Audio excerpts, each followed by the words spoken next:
in its ability to continuously innovate. AI enables greater surveillance of an enemy's actions, greater sensors on the battlefield, greater targeting precision of weapons. One innovation that has already changed the conduct of warfare is the evolution of drones that are AI enabled. We've seen them used increasingly and creatively in Russia's war against Ukraine. They're smaller and cheaper than conventional weapons, and they reduce soldiers' risk exposure. Microdrones can serve as the eyes and ears of soldiers conducting urban warfare. The Houthis use drone swarms to attack shipping in the Red Sea. Having the wherewithal to innovate and then to scale that innovation to military power is where the United States and China excel. Now, where AI is concerned, the United States has led the way and still leads it. But China is fast catching up and has an announced goal of leading the world in AI by the year 2030. And while both countries are innovating AI rocket speed, they are involved in other races, such as the race to develop quantum computing technology. Indeed, China is working to build quantum computers so powerful that they can crack all of today's encryption, which would have massive military and economic impacts. The United States, however, continues to lead in foundational research where AI is concerned, at universities and research institutions, in dominance in hardware, and in private sector innovation. The combination of research universities, venture capital, skill immigration creates advantages in the United States that are difficult for competitors to replicate. Now, unfortunately, U.S. domestic politics currently represent a greater risk to AI than any adversary does. The current administration's cutbacks to basic research at its universities and its draconian restrictions on immigration are self-defeating. Political polarization and the subservient Congress don't help. It's as if we were running a 400-meter race, started out 50 meters ahead. So we decided to slow down and tie a weight around our leg and allow our competitors to catch up. Nonetheless, venture capital remains robust, as does military spending. And there is strong recognition about China and its growing capabilities that could prompt the administration to reverse or mitigate some of its current policies. Now, where military usage of AI is concerned, many describe the risk of autonomous operation of nuclear command and control systems and suggest that this is at least one area where the nuclear-powered nations of the world can come together. Yet there are key differences between nuclear arms, which gave rise to a bevy of non-proliferation international agreements in the 20th century, and artificial intelligence. AI, as I mentioned, it's not itself a weapon. It is a collection of technological capabilities. Unlike nuclear weapons, governments do not have a monopoly over AI's production and use. There are actually disagreements about what constitutes a lethal autonomous weapons. Autonomy is not binary. A weapon is or is not powered by nuclear fission, whereas autonomy exists on a sliding scale. Finally, nuclear weapons are expensive to build and difficult to hide, whereas what can be limited and verifying which states have used AI tools is very difficult indeed. Now, given the state of US-China relations, it behooves both countries to remain secretive about the developments of AI for military or national security purposes. The incentives for productive dialogue do not currently exist. One question that's related that we need to ask ourselves: does AI somehow change the theory of mutual deterrence that has undergirded nuclear weapons theory over the past decades?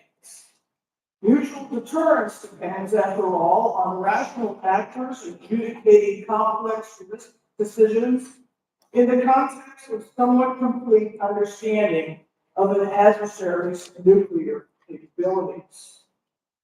But the fragmented AI development environment creates opportunities for the deployment of AI systems that may not have been adequately or thoroughly tested or aligned, increasing the likelihood of unintended consequences.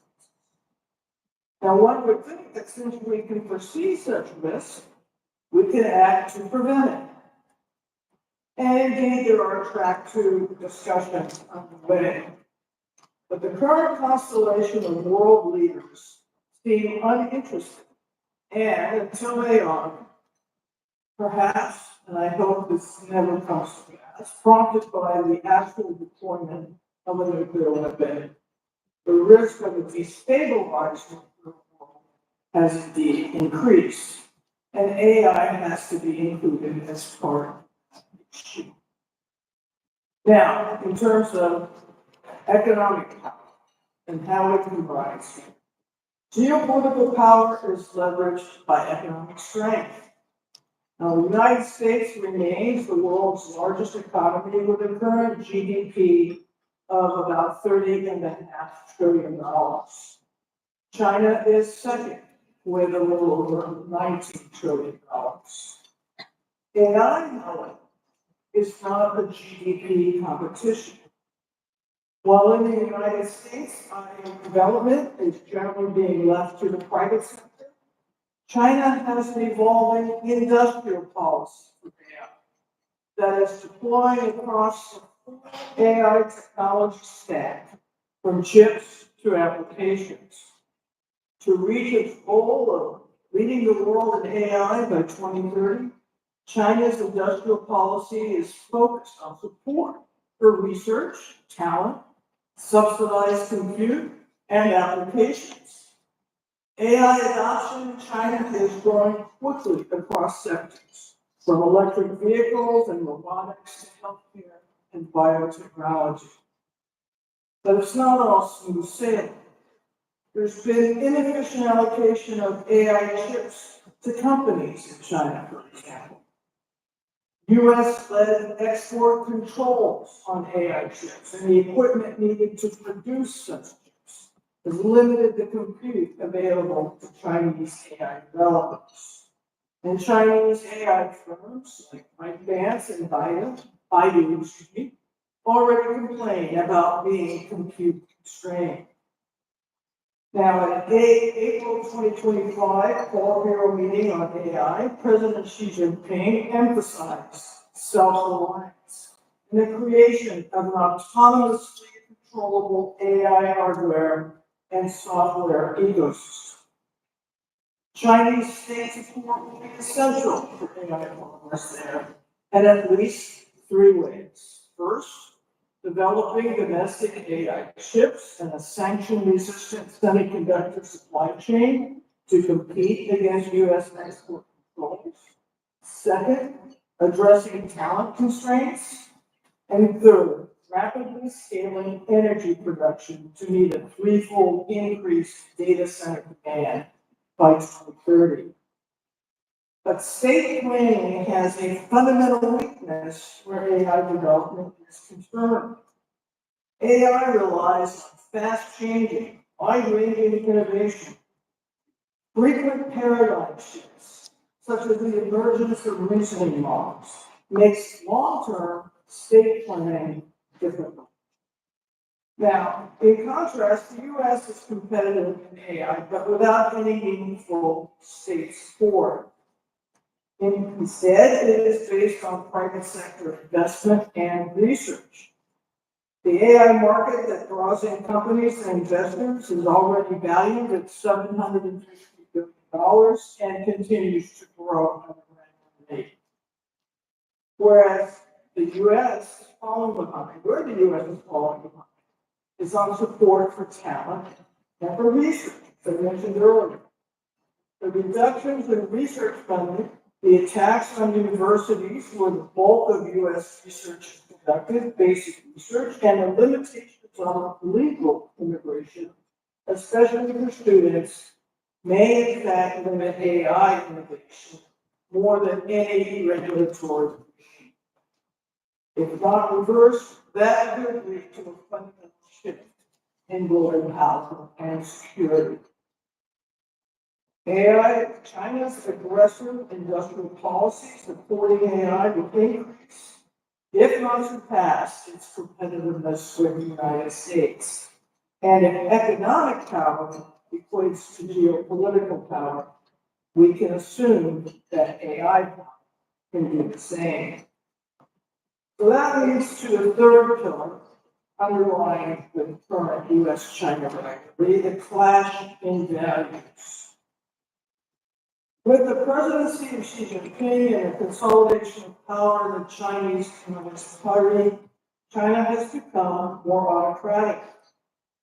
The United States, in contrast, remains, and at times, messy, very messy democracy. And even though President Trump has autocratic tendencies and benefits now from a congressional majority that is under his control, and the Supreme Court that generally rules in favor of executive authority, the democratic fundamentals remain. Americans have lots of questions about AI.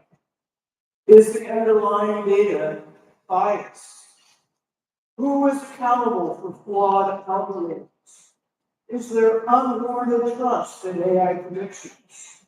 Does AI dehumanize social interactions? How do you deal with the lack of transparency about how AI systems produce results and evolve over time? These questions and others arise not from a suspicion about technology, but from a desire for assurance that such technology will not diminish American sense of freedom and autonomy and their desire for accountability, transparency, and the rule of law. As a result, while in the United States there is a general recognition that AI merits some regulation or guardrails, there is no consensus about what exactly needs to be regulated and by whom. Now, we all know that President Biden issued a lengthy executive order encompassing safety and security standards for the use of AI. But President Trump preceded that order on July 23 of this year, issued 3 new executive orders and a new AI action plan containing policy guidelines to encourage the growth of the AI industry in the United States. Now, on the other hand, this spring there was a lengthy debate in our Congress on a massive tax bill. And an amendment was offered that would actually bar the states of the United States from enacting any AI regulation for 10 years, ostensibly to give the federal government time to act and to avoid patchwork regulation around the country. This raised fear of an AI Wild West. That was what the amendment proponents said. But the provision failed by a vote of 99-1. You can't get 99 senators to agree to sky. This was pretty remarkable. So the individual states of the United States can be expected to continue to act even if the federal government takes a more hands-on position. And that's exactly what I mean when I say the democratic process can be messy. One AI application that reveals the value difference between the United States and China involves government surveillance. Now, China's surveillance system, as you know, is vast and varied. It includes Skynet, a mass surveillance program involving millions of cameras, internet surveillance, including monitoring and censoring online content, and a social credit system that evaluates for citizens based on their behavior, impacting their access to services and opportunities. In contrast, in the United States, such a system would be neither tolerated nor constitutional. Americans have a reasonable expectation of privacy under the Fourth Amendment and the right to freedom of speech and assembly under the First Amendment. Debates have erupted over even the practice of using cameras in cities to detect traffic violations, although the use of cameras has greatly increased, especially in our larger cities. A system of mass surveillance only works if you have the AI necessary to identify patterns and anomalies. Surveillance can operate to protect law and power and to provide a sense of domestic security.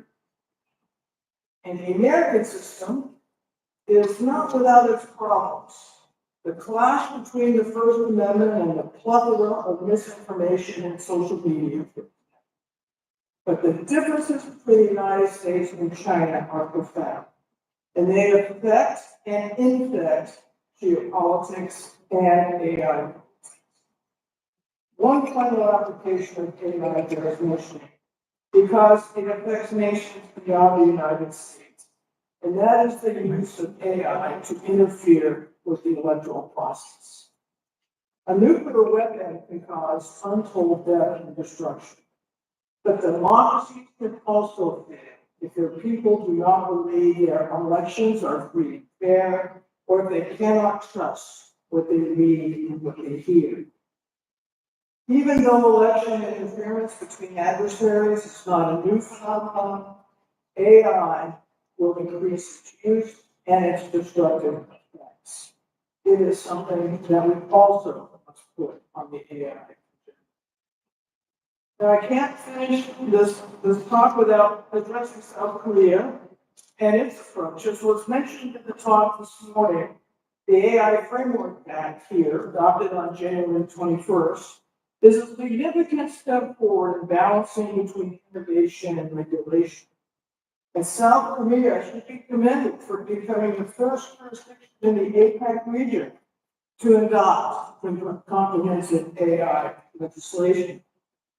Its key features: government support for AI data centers and learning resources, oversight of high-impact AI systems in critical sectors, transparency obligations for providers of generative AI products, and a moderate enforcement seek reasonable balance. Some questions undoubtedly remain and will need to be worked through before the act takes effect at the beginning of 2026. And significantly for our purposes, for geopolitical, geosecurity purposes, the framework carves out AI use in security or national defense. One wonders how such a carve-out will apply to dual-use applications of AI. Nonetheless, South Korea has stepped forward and has offered the world a useful lens through which to govern this ever-evolving technology. A few last points. First, reaching any kind of global agreement on the uses and applications of AI is highly unlikely in the current era. This is not a technology, as I mentioned, like nuclear weapons. In absolute true crisis from the deployment of lethal autonomous weapon systems, the U.S. and China have no incentive to sit around a table and reveal what they have. Moreover, it is unclear what the United States would actually advocate for, as its strategic approach to AI remains uncertain. Nonetheless, regional frameworks, like the EU, APAC will offer regulatory frameworks which may put some guardrails on this evolving technology. Second, AI will be an intense area of competition between the US and China, which will impact their respective AI political power around the world. Third, the technology competition in the United States and China overlays fundamental societal differences. And we all know the world is not just about the United States and China, but nonetheless, what the United States and China do now has impacts to all nations globally. Finally, it is an open question of how the US and China will choose to coexist. But one thing is certain, the fight for AI dominance is on. The speed and continuation of AI will continue, and it will present opportunities, great opportunities, but also great challenges for all of us. Right now, what I would say is we simply don't know what we don't yet know. Thank you very much.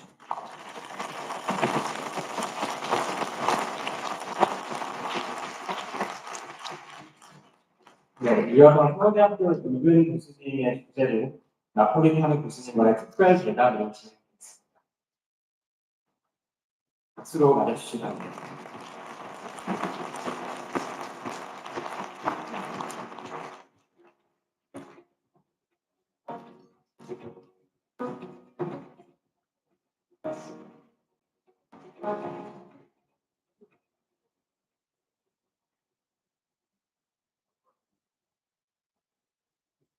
Good afternoon, Virginia. So then there's the, good. Can you hear me? Yeah. I think they hear you. It is an honor to have you. So, and it is also a pleasure to have a session with you. Receive a lot of questions before. We've done a few very important questions. And let me begin related to your country. You already mentioned and also criticized a little bit about artificial intelligence action plan recently announced by the White House. It is composed of three pillars. One is artificial intelligence innovation. The second is AI infrastructure, and the third one is AI diplomacy. And that AI diplomacy is somewhat misnomer. It must be diplomacy about artificial intelligence. So could you reevaluate? I mean, you already evaluated a little bit. Evaluate the artificial intelligence action plan announced by the White House, and some of the key insights that software is taking into consideration. So the AI action plan that was recently released, which has the pillars that you described, really it should be called AI aspiration. It's not what I would view as an action plan. Lots of questions remain. Which federal agencies are responsible for what? What are the timelines that are to be expected? What are the milestones that need to be met? It lays out very clearly, and the way it's been covered, I think is accurate, which is that AI development in the United States is market driven, as opposed to the function of any kind of regulatory regime. And you can see that in the stock prices of some of the big companies involved in AI. But in terms of being an actual plan that you can look at and see, okay, where are we here? What's next? Who does what? It leaves all those questions. as a professor at UC Berkeley, I'm sure that you have a very liberal perspective on the AI development and innovations, and you emphasize upon the regulation, and you criticize the so-called hands-off approach by the federal government. But when it comes to US-China competition, artificial intelligence, if you regulate too much while China deregulate a lot, then you might be losing the competition against China. Of course, there is a problem of ethics and social values, as you mentioned. And also, if you deregulate a lot, then it might be a race to the bottom. However, you cannot lose the competition against China. How would you deal with the Chinese, the so-called hands-off approach for China? Well, there is an assumption, by many that regulation automatically inhibits innovation. I think responsible, smart regulation done in conjunction with industry actually will help build overall trust in this technology. And as I mentioned, Americans have a lot of questions about AI. And in terms of adoption and so forth, as we were discussing this morning, that trust is going to be very, very important. So I think we will see in the United States some attempts at some regulation of some parts of AI. And it will be done at the state level. California, for example, which has a huge AI industry. I live in the Bay Area, you can't go anywhere in the Bay Area without seeing some feature of AI. Will undoubtedly take some action, but other states will as well. And in a way, this is the way the United States government is designed, where the state, individual 50 states are the so-called laboratories of democracy, and things are tried out there before they reach the national level. In terms of how this affects our competition with China, it'll be interesting because already you see, for example, the EU is regulating AI, and the big companies they have to comply with those regs and things already. So it's not as if we have a regulation-free world in which the industry operates. I'm sure market democracy is very robust, and it's going to be as robust as before. But one of the weaknesses of the American system is the so-called lack of overarching national governance architecture in terms of artificial intelligence. For example, when it comes to cyber hacking problems, China has a nationally governed cyber system. Therefore, it has upper hand in defending, for example, American cyber attack. But the US system is very fragmented. The cyber system is managed and run by and owned by private companies. And the government cannot regulate all these private companies to defend against Chinese cyber hacking. You don't have the so-called deterrence capability against China, and you have the problem of the so-called public-private partnership problem in defending against Chinese cyber hacking. So what kind of response measures do you have in mind, solutions that you come up with? Yeah, so cybersecurity became an ever-growing problem for Secretary of Homeland Security. I like to say that when I became secretary in 2009, the number one security threat we were combating was aviation security. And I spent maybe 10% of my time on cyber matters. By the time I left 4.5 years later, I was spending 50% of my time on cybersecurity. And there have been various attempts at federal legislation which have failed in part because private companies came into Congress and said, we have an interest, we have an incentive to regulate ourselves, don't impose the federal government. Now, what we ended up with is a weird system where, there are cybersecurity standards established by an agency of the Department of Commerce called NIST, for critical infrastructure. And, cyber hacking into critical infrastructure, those events, are monitored and, investigated through a division of the Department of Security and Health System. But it is still overall a voluntary, system. What we have seen, however, is that where operators of critical infrastructure are concerned, cybersecurity has risen in the public consciousness, has risen in their consciousness, to the degree that they are doing much more to protect their systems from cyber hacking. But it is not as like in China, top down, everybody shouting this or else. According to this article in Foreign Affairs, artificial intelligence might help in defending against Chinese hacking by developing the so-called cyber twin.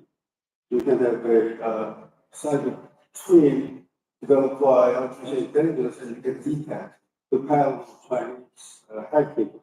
Then you might be prepared for the future Chinese hacking. Perhaps that might be up to your system. China's system is heavily centrally governed, therefore, yeah. And you mentioned during your keynote speech about economic power and economic power driven by the artificial intelligence, and you are competing against China. That is for sure. And there are views by certain economists like Jin Tae-yu of London School of Economics or Jeffrey Day in George Washington University, arguing that innovation is twofold. One is breakthrough, which I actually know that very well. The other one is process innovation. And another aspect of innovation is diffusing innovative technologies to a wide industrial sector. And in terms of economic development, and in terms of economic growth and economic power, these two scholars argue that diffusion may be more than breakthrough innovation. And Jin Tae-yu is arguing that China is better at technology diffusion, and Jeffrey Day is arguing that the US is better in technology innovation. From your perspective, this is a serious problem because US and China are competing area. So do you think the US is still ahead of China in terms of both breakthrough innovation and diffusion of technology? Well, I think we're certainly ahead, from what I know in terms of what we call breakthrough innovation.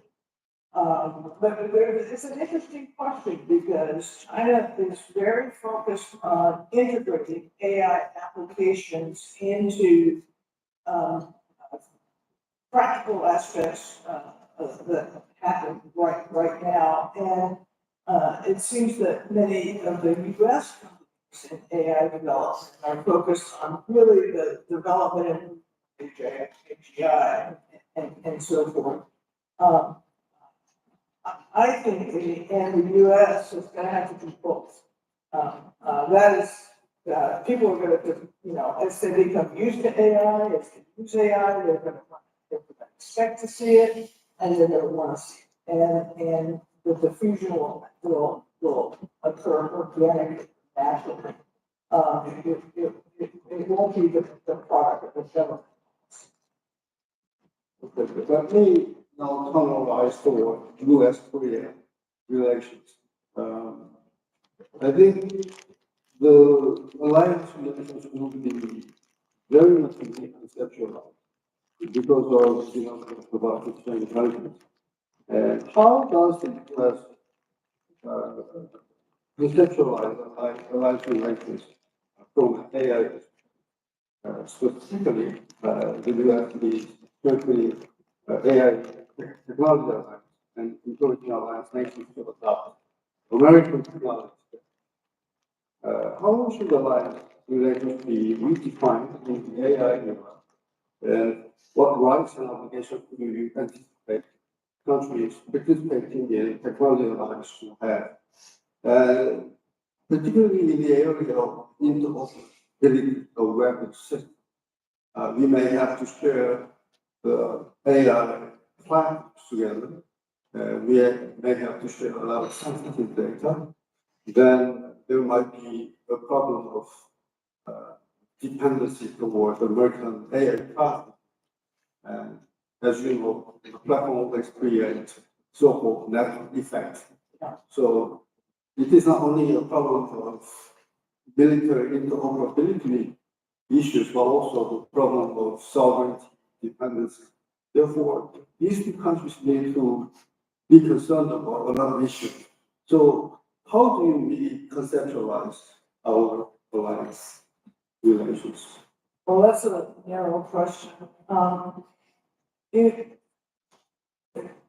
the US, depends on alliances and partnerships around the world. And the strength of those alliances is in part dependent on the amount of bilateral sharing that goes on between the allies and partners. And it seems to me, and this is one of the unanswered questions in the current administration's approach as to in the AI world, particularly as it's integrated into platforms for weapons and surveillance systems, satellite systems, and so forth. What will be shared and under what conditions?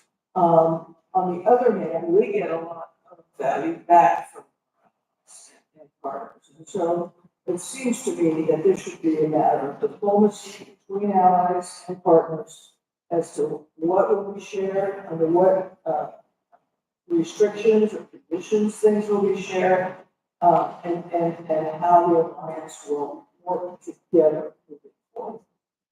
And it won't be one moment at a time. It won't be like, okay, we're gonna have a meeting with South Korea now and figure out how to share our military integration in AI. It needs to be an overall iterative process that happens regularly over time and guided by the best principles of diplomacy.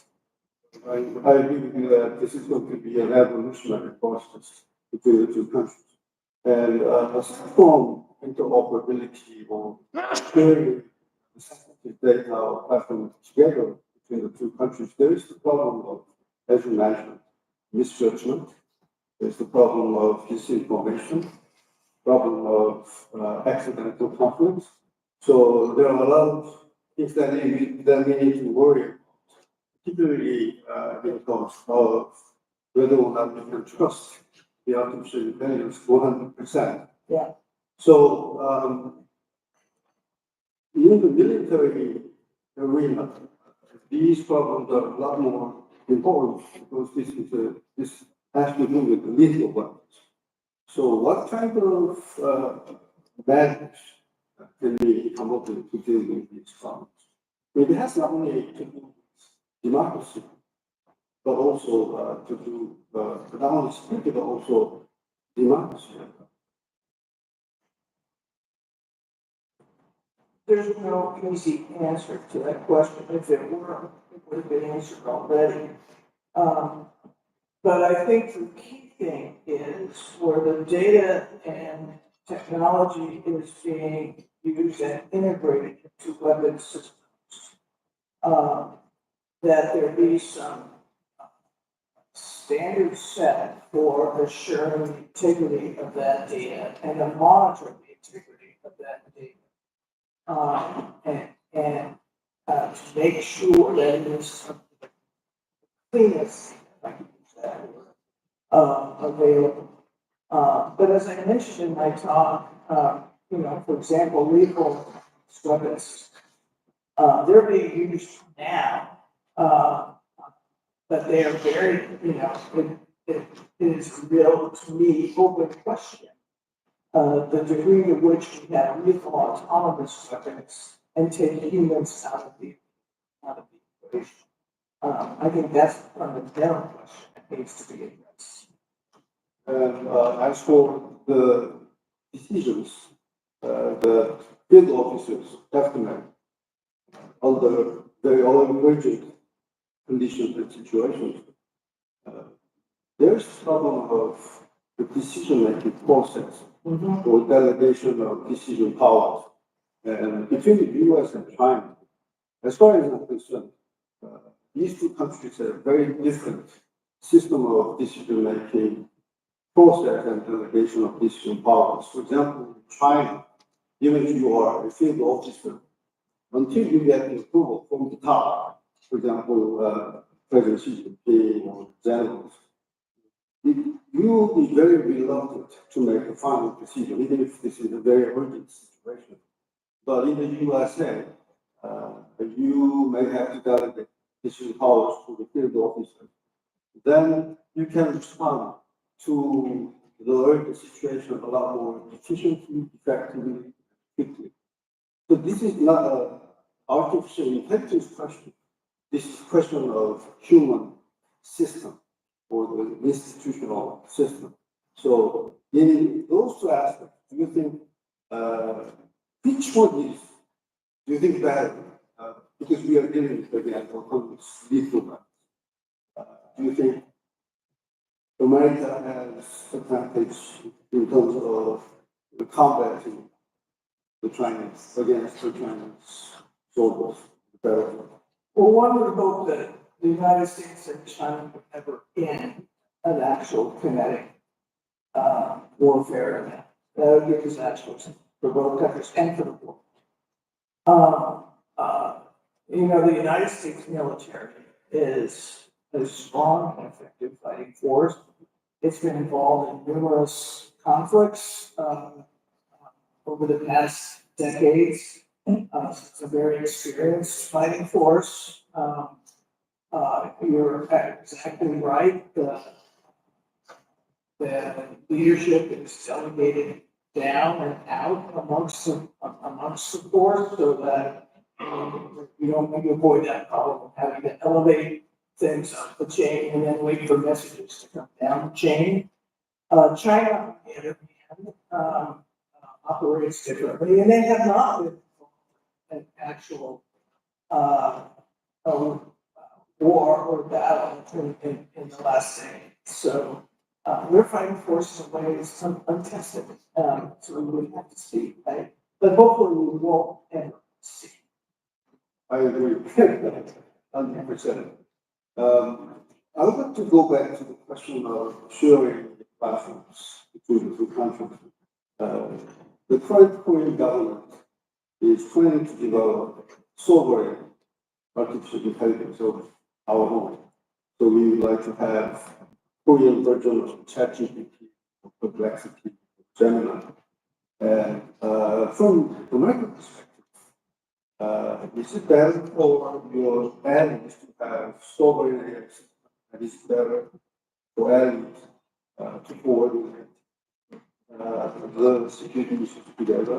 What is your idea and thoughts about Korea having its own sovereign artificial intelligence? Well, I think we need to focus more on the edge artificial intelligence rather than sovereign AI. yeah, I always think coordination amongst allies and partners. I think that's one of the values of a true alliance and a partnership. Is coordination and sharing and the like, so that you're strengthening each other as you move forward. Theoretically, we could have different ChatGPT in every country in the world. But from an exchange of military platforms, exchange of that kind of systems, having coordination and transparency between allies and partners, to me, is the way to be strong. Again, the question of U.S. AI defense. Korea is now that are very important location in terms of supply chains. Yeah, Artificial intelligence supply chain is going to be of significant, important, very important issue for US AI competition with China. What role do you think US allies need to play in terms of facilitating or assisting American AI competition with the USA and also enhance the global stability and security? you mean, what role does supply chain play? Allies can play in terms of the supply chain, rearrangement for supply of key components such as semiconductors, talents, human resources, and so on and so forth. Well, I think one of the things that needs to be emphasized is the importance of the fact that there is an actual global supply chain where AI is concerned. Mhm, And key elements of that run through our outsourcing departments. mhm, And the notion that the United States can isolate itself and its AI industry from that supply chain is unrealistic. Not the way global trade works, it's not the way the global economy works. It's clear that the current administration is very focused on onshoring activity into the United States, particularly manufacturing capability. It's clear that they put federal monies into developing semiconductor manufacturing within the United States. TSMC, for example, is building a huge fab outside Phoenix, Arizona, where I used to be over there, so I kind of paid attention to that. Intel is there, other companies are there. So, and that's gonna happen. But that does not obviate the fact that there's gonna be a supply chain for other material besides that needs to be recognized and incorporated into diplomatic activity, uh, economic activity, can I say the word tariffs? And so forth, so that there's two alliance partnerships with other firms. Relating to the supply chain security, recently, Trump administration permitted NVIDIA to export a key component of its the artificial intelligence, the H200 GPU. And that is somewhat surprising to me because your government is trying to slow down the development of Chinese artificial intelligence. But at the same time, now you are exporting, you allow NVIDIA to export key components of artificial intelligence. Then the United States get a cut of the deal. Currently 50%, right? From the NVIDIA, the government is going to receive 50% profit. Yeah, I think that is a very unfortunate and unwise precedent for the United States government to take. To take a cut of the revenue produced from selling a valuable technology to a possible adversary. It seems to be unwise in the near term and for sure in the long term. Because it won't stop with NVIDIA. So now there'll be other companies that come to the government and say, let us sell this sensitive technology, we'll give you 15%. Let us sell that sensitive technology, we'll give you 15%, 20%, or whatever the notion is. And that may, and export controls, as I said in my remarks, are an important part of the overall US AI security strategy. There are two opposite views about export control. If NVIDIA can sell in China, then NVIDIA will make a lot of profits, and they're going to invest in the AI innovation, and NVIDIA is going to be one step at least ahead of China in terms of AI competition. Therefore, it may not be that harmful for idea to export its semiconductors to I China think NVIDIA's making plenty of progress without that. without that. Not too worried.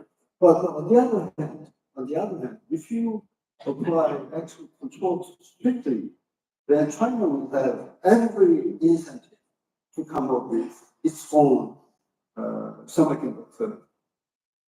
I mean, develop its own semiconductor capability so that China may not have to depend upon American technology or American semiconductors. So, yes, there are pros and cons. Do you think if US apply export control too strictly, then China will in the future come up with its own sovereign semiconductor capability? Well, President Xi has already stated that, China wants to be self-reliant, where these technologies are concerned. But to develop the high-end chips that we're talking about, will take time and patience and investment and so forth, as opposed to getting chips ready-made, already, from the American. So, and again, the precedent of the United States government taking a share of the profits from the sale of, technology that has been controlled by the US government for years, just seems to me, unwise. It's a very, how do I say this? In some matters, it shouldn't be all about the money. But it was kind of an all about the money. But there's also a view that is unlawful. Yeah, there is a view, and, whether or not that's litigated, I can't say, but yes. We have, when the 2 minutes left, Oh, it's 15 minutes left over there, but, we only have 3 minutes. So, before we finish our conversation, would you like to add a few insights to the security issues related to artificial intelligence? Or I may have a question as a person who's in the same profession, about education paradigm. I have to teach my students, particularly international politics, social science, and humanity. And artificial intelligence is going to change a lot about how to educate, how to think, how to find alternative solutions. oh, for sure. Yes, so, as a professor, and as a former secretary of Homeland Security, could you add a few insights? Either national security or education before we finish this conversation? Well, I think the key challenge for AI in higher education is concerned is, how do we continue to teach students to think, when AI is easily available to them? So, for example, you undoubtedly assign students to write papers on a given topic or that topic, and that required them to do research, but also to think through what, for example, I usually assign my students a paper to design a policy about, homeland security, affecting, say, cybersecurity or disaster response or something. And they have to think through and give me a proposal with pros and cons, so, now, that they can just go on ChatGPT or, and say, give me a draft policy on cybersecurity for the Department of Homeland Security, boom.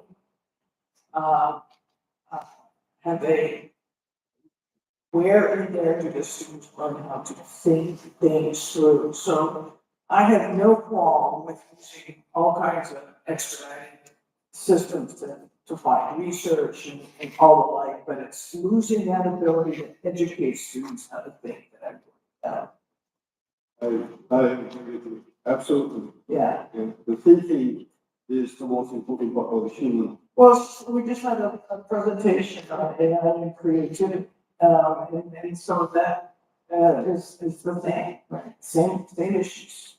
Absolutely. It's been an honor. to have conversation with Madam Secretary. I think we learned a lot and I hope we can continue to share our insights together. Thank you very much. Thank you.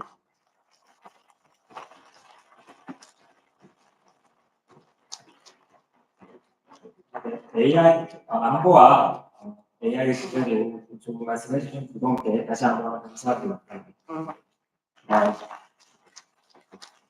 네, 다음 세션 4는 AI와 법에 관한 조금만 더 전통적인 분야라고 할 수 있는데요. 세션 4 키노트 양보까지 듣고 휴식 시간 갖도록 하겠습니다.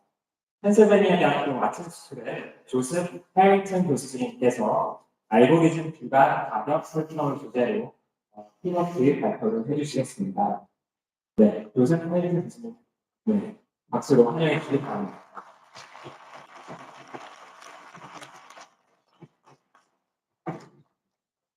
So it's an honor and a pleasure to be here with you today, to talk about how algorithmic pricing, fueled by is affecting market competition and what it means for the prices that consumers pay. So algorithmic pricing is simple enough. It involves inputting data into a software program where the output is priced. Those prices and resulting profits will then be used to modify the software to make it better. Now, there are many advantages to a firm from using algorithmic pricing. Algorithmic pricing can assist in quickly and profitably adjusting prices to changes in the firm's environment, including competitors' pricing and changes in demand. Algorithmic pricing allows pricing to be tailored to narrow market segments. And there are many pro-competitive efficiencies from algorithmic pricing. The result in markets clearing faster as prices respond more quickly to new information. It contributes to more price discrimination, which can enhance welfare by pricing higher to the rich and lower to the poor. It can reduce labor costs in monitoring and adjusting of prices. And it lowers barriers to entry as trained pricing algorithms can substitute a market experience. Now, while many companies develop their own pricing algorithms, increasingly they are choosing to outsource it to a third party in the form of a data analytics company. What happens is that firms share their data with the data analysts. That company then trains a pricing algorithm based on that data and other data that they have. With that pricing algorithm, the data analytics company inputs current data to generate prices which are recommended to the subscribing firms. And finally, those firms decide whether or not to implement this pricing. Outsourcing has occurred in the U.S. hotel industry, where most major hotel chains are using the services of a data analytics company such as Rainmaker. Property owners on the Airbnb platform are receiving recommended prices from Airbnb's smart pricing algorithm. And gasoline stations in a number of countries, including Brazil, Canada, and Germany, are automating the adoption of prices generated by a data analytics company such as Calibre. Now, there are several reasons for why it makes good business sense for a firm to outsource its pricing to a data analytics company. A data analytics company will have more data, as the data of all subscribing firms. And more data means a better algorithm. It will have more expertise, as it can support a team of data scientists. And it has greater incentive to acquire more data and more expertise, because the development of a better pricing algorithm can be licensed to many firms. So while there are these efficiencies from companies outsourcing algorithmic pricing, a problem does arise when some of the data analytics companies' customers are competitors. By advising competitors on how to price, the data analytics company may restrain competition and result in higher prices. This antitrust concern has been expressed by various institutions. The OECD has said concerns of coordination would arise if firms outsource the creation of algorithms to the same information technology companies. And the United Kingdom's competition agency has warned a sufficiently large proportion of an industry uses a single algorithm to set prices, this could result in the ability and incentive to increase prices. Now, there are three ways in which anti-competitive harm can emerge when competitors have algorithmic pricing supplied by the same data analysts. First, the data analytics company and subscribing firms could have a price fixing agreement. That is an agreement whereby the price algorithm recommends future pricing and the firms agree to implement it. In the United States, data analytics company Ideas and some of the leading hotel chains have been accused of having such an agreement. Quoting from a plaintiff's complaint, defendants have agreed and conspired to outsource their independent pricing decision-making to a single common pricing manager, Ideas, which is willingly facilitated and enforced conspiracy. Such an agreement is unlawful in the United States, it's unlawful in South Korea, and probably all jurisdictions with the competition law. In addition to cases against hotels, there is currently private litigation in the United States involving apartments, equipment rentals, and health services. A second avenue for anti-competitive harm is that a data analytics company and firms have an agreement to exchange information which has the effect of raising prices. The Antitrust Division of the U.S. Department of Justice is currently pursuing such a case against data analytics company RealPage and apartment building owners. Quoting from their complaint, landlords have agreed with one another to exchange non-public, competitively sensitive data through RealPage's revenue management software. The third source of anti-competitive harm is when high prices are not the result of an agreement, but rather the unilateral conduct of the data analytics company. This possibility was first noted by the German Monopolies Commission when it said, a company knows it could contribute to a inclusive market outcome, and they may see such a contribution as an advantage, as it makes the algorithm more attractive for users. Now, this poses a serious enforcement challenge, because with harm without an agreement with competitors may not be a violation of competition law. In fact, the German Monopolies Commission went on to say, liability gaps can open up if the data analytics company brings about a collusive market outcome without the approval of the subscribing firms. This situation cannot, only with difficulty, be addressed by competition law and the European Union. This legal difficulty applies as well to probably most jurisdictions. Now, two recent empirical studies provide evidence that prices are higher when competitors use the same data analytics company. Starting in 2017, many gasoline stations in Germany began outsourcing their pricing. On the slide, I'm depicting two stations in the market who could share their data with a data analytics company, who would then provide back to them recommended prices. What the study showed was that in gasoline markets with just two stations, the study found that if only one of the stations outsourced algorithmic pricing, as indicated on the slide, there was no change in the profit margins for that station. However, if both stations in the market adopted the third party's pricing algorithm, so both are sharing data with that third party and receiving back price recommendations, then profit margins rose by 30%. This is quite compelling evidence that the use of a common data analytics company at least can result in firms coordinating to raise prices. There's also empirical analysis of the effect of apartment building owners using the services of data analytics company RealPage. In this figure, the horizontal axis is the percentage of apartment units in a city using RealPage's rent setting algorithm. The vertical axis is the difference between the rent charged by a firm adopting RealPage's algorithm and the rent charged by a firm not adopting it.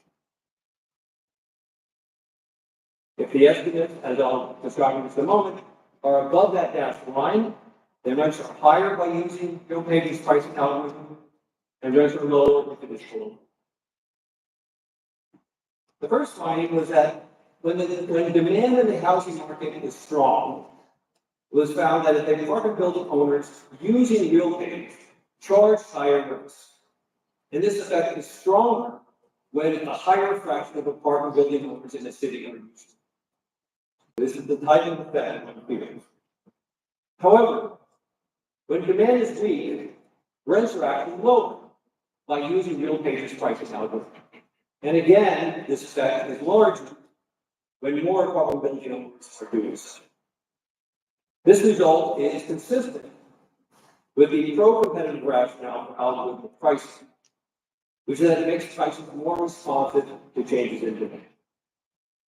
However, the study then went on to test to what extent are the rents consistent with competition, or are they consistent with joint profit maximization? That is, rents are being set in a inclusive manner to maximize the profits of all the apartment owners who are subscribed.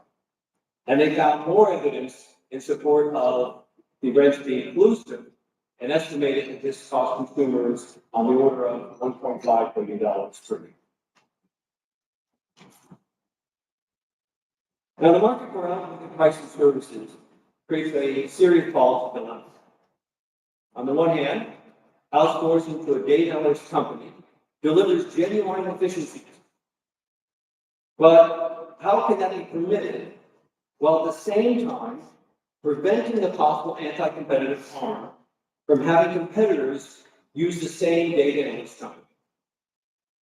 Laws are already being proposed in the United States. The U.S. Senate has put forth, but not passed. In fact, they haven't even voted on it. The Prevention Algorithm Collusion Act. But cities such as Philadelphia and San Francisco have passed laws restricting the use of pricing algorithms to set rents. In my last 2 minutes, let me discuss some general solutions to this problem. The conclusion which we'll take away is that this is a hard problem and we're still in search of a solution. Now, one policy is laissez-faire. That is, do nothing. And such a policy is really unacceptable because the risk of anti-competitive harm is high when competitors allow a common agent to influence their price. And as we know from the studies of the gasoline and apartment rental markets, there is already evidence of such harm. Another approach is to restrict who can use the pricing algorithm. One could prohibit the data analytics company from serving more than one firm in the market. While this policy ensures competition is not harmed, it comes with large inefficiencies. Some firms will not be able to use the services of the data analytics company. It would also give an advantage to large firms who could internally develop algorithmic pricing with their large data sets. That is not an option for small firms. Alternatively, one could allow competitors to use the same data analytics company, but adopt regulations limiting what they can do. One could restrict the data that the data analytics company uses to train the pricing algorithm. This is, in fact, the approach being proposed and implemented in the United States. Specifically, it limits the use of non-public competitor data. To explain that, suppose firms A and B are competitors, and they're both using the same data analytics company. A pricing algorithm that recommends pricing to firm A would then be prohibited from being trained on or otherwise use private data from its competitor firm B. I've written a report evaluating this policy and identified two weaknesses to it. First, it obviously creates some inefficiencies by reducing the amount of data that can be used to develop better pricing algorithms. Second, and really more importantly, it may not actually prevent the anti-competitive harm. One of the things that is shown in the report is that a data analytics company can design a workaround. So if it wanted to set these prices, it could and still abide. And the flaw to this approach is that the problem is not shared data, but rather shared objective. Concerns that the third party may share an objective with firms to create high profits, and that can lead to high prices. And a remedy needs to address that shared objective. Finally, there could be regulation restricting the design of the pricing algorithm. That is how the algorithm uses data to generate prices. However, thus far we've learned that this is a hard problem. And in particular, the challenge is to restrict algorithms to prevent the anti-competitive harm without unduly interfering with the efficiency of the data. In concluding, the challenge of companies outsourcing algorithm pricing is a difficult one, but it is harming consumers as I speak. We need a remedy, and we need it soon. Thank you.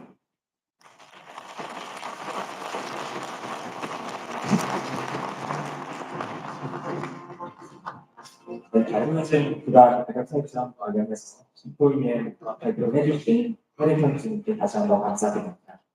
저희 이제 15분 정도 휴식하고 4시 30분에 다음 패널 토론을 시작할 예정이고요. 특별히 이번 패널 토론은 3개의 패널 토론이 서로 다른 장소에서 동시에 진행이 됩니다. 너무나도 다 흥미로운 주제로 진행이 되기 때문에 선택이 쉽지는 않으시겠지만 행사 프로그램 참고하셔서 원하시는 주제의 패널 토론에 참석하시면 됩니다.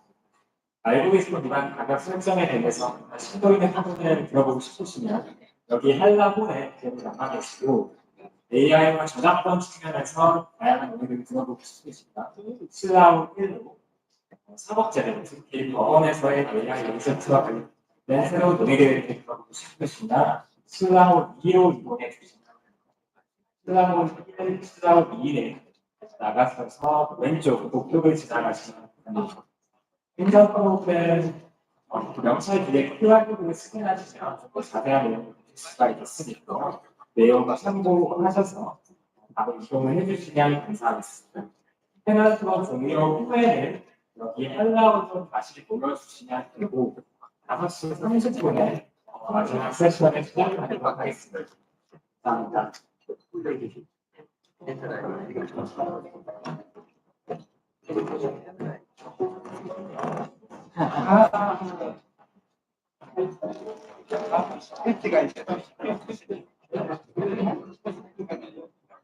가